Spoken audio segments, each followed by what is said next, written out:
Assalamualaikum warahmatullahi wabarakatuh. Perkenalkan, nama saya Sudawi, mahasiswa UIN Radintan Lampung, Fakultas Tarbiyah dan Keguruan, jurusan Pendidikan Agama Islam, semester 6. Dalam hal ini saya mempunyai tugas micro teaching dalam mata kuliah praktikum pembelajaran fikih. Pada teman-teman, silahkan menyaksikan dan semoga ada manfaatnya dari video pembelajaran ini. Terima kasih. Assalamualaikum. Waalaikumsalam.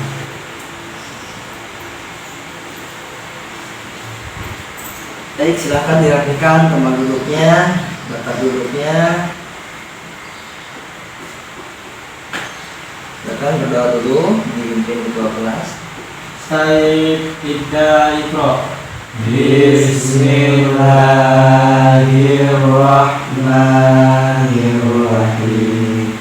Rabbi shrah li sadri wa yassir li amri wahlul 'uqdatam min lisani yafqahu qawli. Rabbi zidna ilman warzuqna fahman.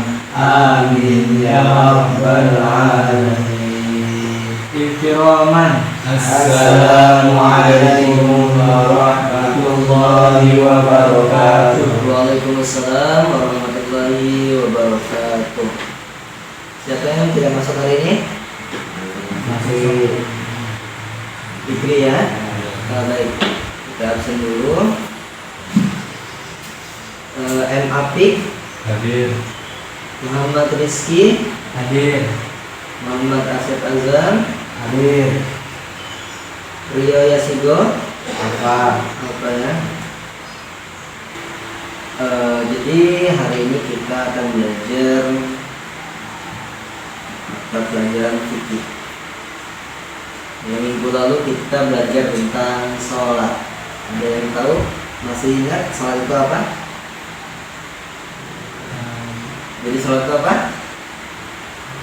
Menurut bahasa sholat itu adalah doa. Jadi sholat itu adalah doa. Kalau menurut istilah, sholat itu pekerjaan yang diawali dengan takbir, diakhiri dengan salam.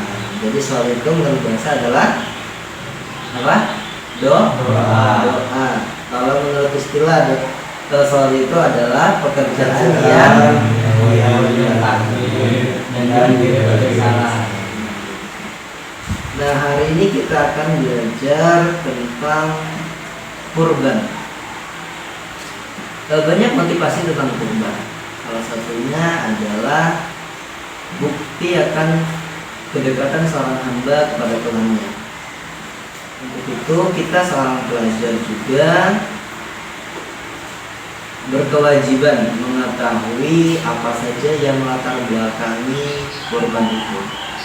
Sehingganya dari pembelajaran ini kita dapat mengerti apa sih yang dinamakan kurban, terus apa saja dalil-dalil tentang kurban, hukum kurban itu apa, dan apa saja hewan yang dapat dikurbankan, serta kapan waktu kurban itu dilaksanakan. Baik, di sini Bapak ada sebuah gambar, silakan diamati. Ini gambar sapi sedang dikurbankan ya. Oke. Jadi kalau kalian biasanya di hari Idul Adha melihat tentang orang membeli sapi, terus unta, terus ada lagi kambing disembelih, betulnya itu dengan maksud menunaikan sunnah Rasulullah Sallallahu Alaihi Wasallam. Jadi selanjutnya biar diperjelas, Bapak akan menjelaskan tentang apa sih yang dimaksud dengan kurban itu sendiri.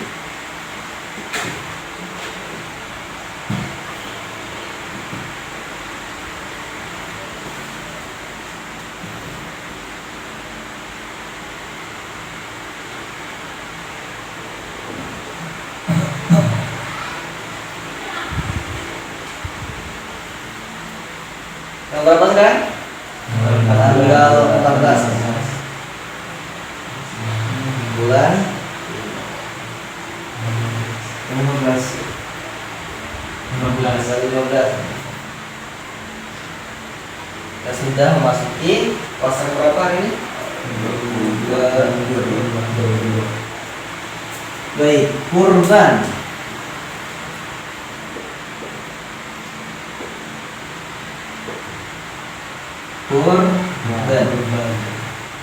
Kurban secara bahasa itu berasal dari bahasa Arab, ya. Jadi dari bahasa Arab. Karena memang di Indonesia itu kebanyakan bahasanya menggunakan bahasa serapan, sehingga lambat laun kurban itu seperti bahasa Indonesia. Sebetulnya asal kurban itu adalah korban ya perlu kurbanan.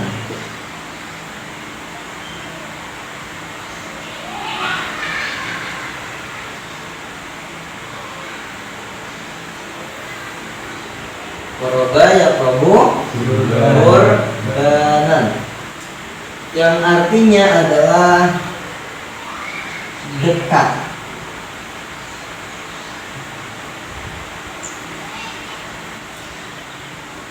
Selain kurbanan, kurban juga sering dikatakan dengan nama udhiyah.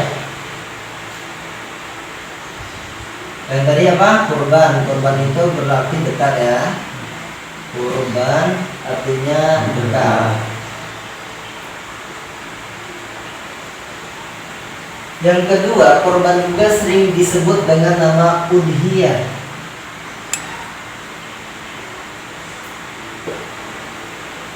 Yang berarti sesembelihan atau sembelihan ya. Sembelihan.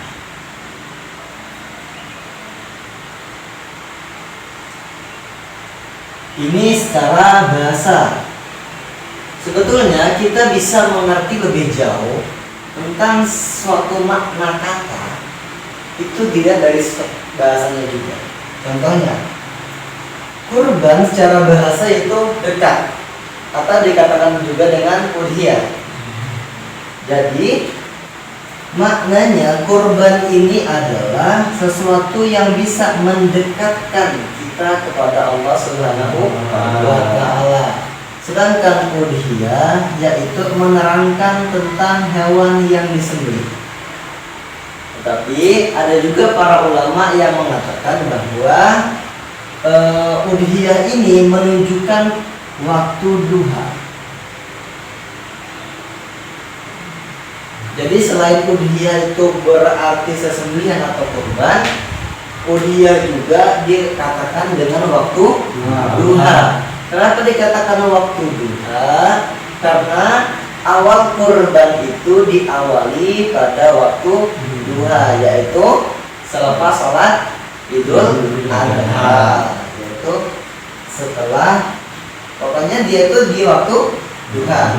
Jadi kurban itu secara bahasa yaitu dekat.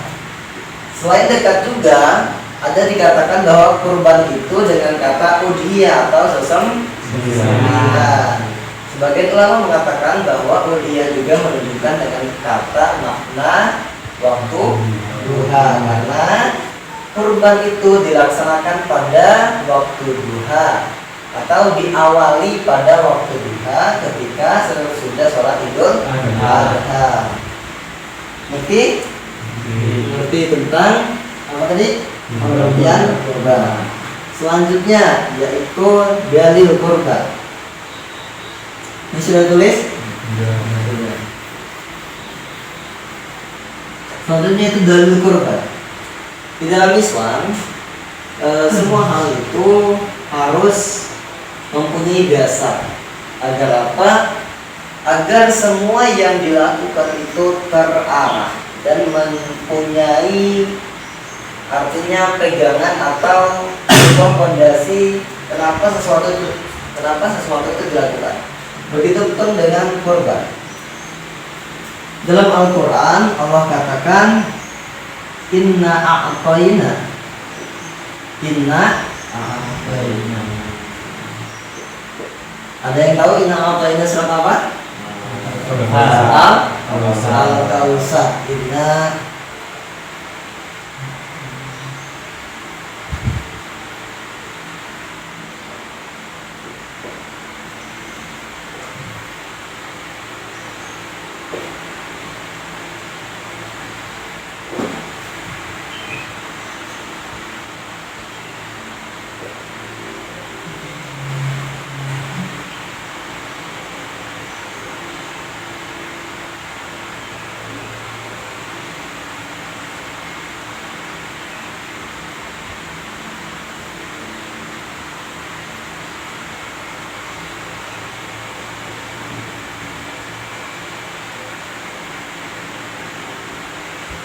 tolong dibacakan siapa? Apif. Bismillahirrahmanirrahim. Inna a'tainaka al-kautsar fasholli li rabbika wanhar. Baik, kata Allah, inna a'tayna al-kautsar. Sesungguhnya kami, kata Allah, telah memberimu nikmat yang banyak. Fasholli li rabbika wanhar, maka sholatlah kepada Tuhanmu, maka sembahlah Tuhanmu dan berkurbanlah. Jadi kurban di dalam Islam perintahnya jelas, yaitu dalam surat Al-Kautsar ayat 2 yang Allah katakan wanhar dan berkurbanlah.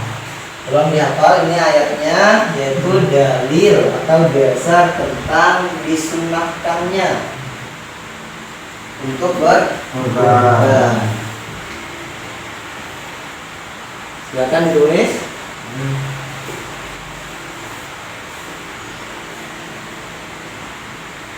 Ya, sudah tulis. Selanjutnya, sebelumnya apakah sudah ada yang tahu tentang apa sih hukum berkurban?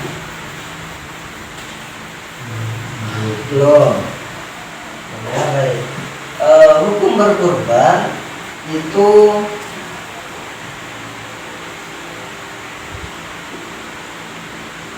hukum berkurban.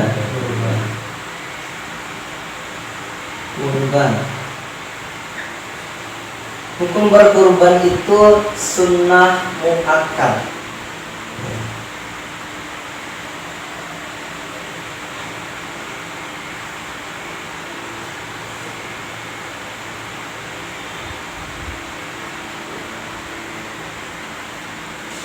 Sunnah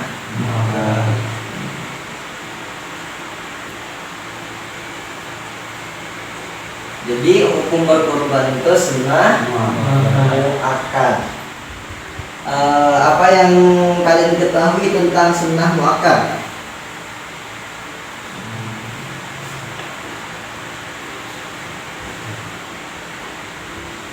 Jadi kalau wajib itu sesuatu yang harus dikerjakan. Ketika seseorang tidak mengerjakan suatu kewajiban, maka dia akan mendapatkan siksaan. Kalau sunnah adalah sesuatu yang ketika dikerjakan kita mendapatkan pahala, ketika tidak dikerjakan kita tidak mendapatkan dosa. Sedangkan sunnah muakkad adalah kalau dipresentasikan yaitu 70/30. Artinya hampir mendekati kepada wajib. Sunnah yang dikukuhkan. Sehingganya para ulama mengatakan bahwa dengan berlandaskan hadis, kalau seseorang itu mempunyai harta yang cukup namun dia tidak berkurban, maka janganlah mendekati musola kita, jangan mendekati tempat ibadah kita. Kenapa? Karena kurban itu sunnah muakkad yang hampir mendekati kepada kewajiban. Selanjutnya yaitu waktu. Kapan waktu berkurban? Tadi di awal kita jelaskan bahwa kurban itu dari kata udhiyah, yaitu waktu duha selepas sholat Idul Adha. Jadi kalau berbicara tentang waktu berkurban,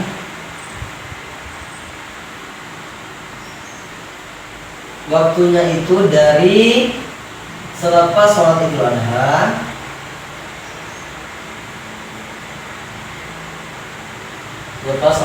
Idul Adha sampai hari ketiga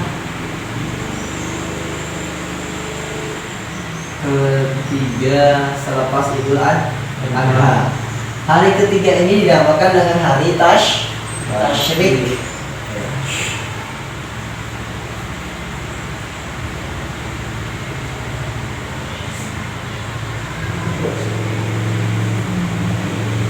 Mau sampai sini? Jadi waktu berkurban itu diawali selepas sholat Idul Adha. Jadi kalau dikatakan bahwa apakah termasuk berkurban orang yang melakukan menyembelih hewan sebelum sholat Idul Adha, berarti bukan berkurban. Terus berkurban juga harinya sampai hari ketiga, artinya tanggal 13 Idul Adha ya. Selepas hari ketiga tasyrik itu orang melakukan sembelihan. Apakah itu dinamakan berkurban? Bukan juga. Jadi kalau dia melakukan sembelihan itu selepas sholat Idul Adha sampai hari ketiga tasyrik, itu masih merupakan berkurban. Paham sampai sini? Baik, ada yang ditanyakan?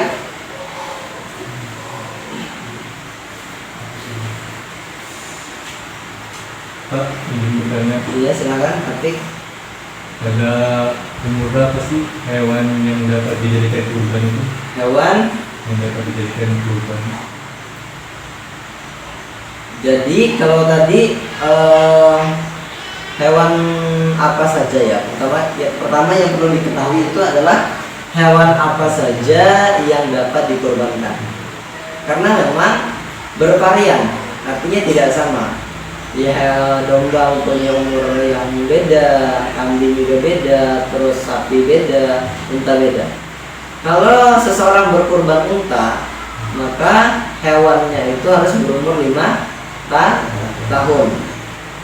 Jadi 5 tahun. Kalau dia berkorban sapi, itu umurnya harus 2 tahun. Kalau dia berkorban domba, artinya kambing gibas, itu 6 bulan. Sedangkan kalau dia kambing kacang segala macamnya, bukan kambing gibas, itu 1 tahun. Jadi kalau kambing 1 tahun, kalau domba 6 bulan, kalau sapi, kalau unta berapa? 5 tahun. Ngerti Atik? Oke, selanjutnya ada yang tanyakan lagi? Pak, izin bertanya. Iya, silakan Rizky. Apa yang dilatar belakangi disunahkannya berkurban? Apa yang melatar belakangi disunahkannya kita untuk melakukan berkurban? Kalau pertanyaan tentang latar belakang, artinya kita ditanya tentang apa sih yang menjadi alasan kurban itu disunahkan. Jadi ketika Nabi Allah Ismail alaihissalam, ada yang tahu Nabi Ismail itu siapa? Anak dari Nabi Ibrahim. Jadi ketika Nabi Ibrahim itu bermimpi untuk mengorbankan anaknya. Jadi mengorbankan anaknya, bermimpi Allah perintahkan Nabi Ibrahim untuk mengorbankan anaknya, yaitu Nabi Allah Ismail alaihissalam. Karena memang ketaatan Nabi Ibrahim pada Allah, sehingga ketika ditanya anaknya, "Hai Ismail, semalam saya bermimpi kalau Allah memerintahkan saya untuk menyembelih engkau." Apa jawaban Nabi Ismail? Kalau memang itu perintah Allah, maka laksanakanlah.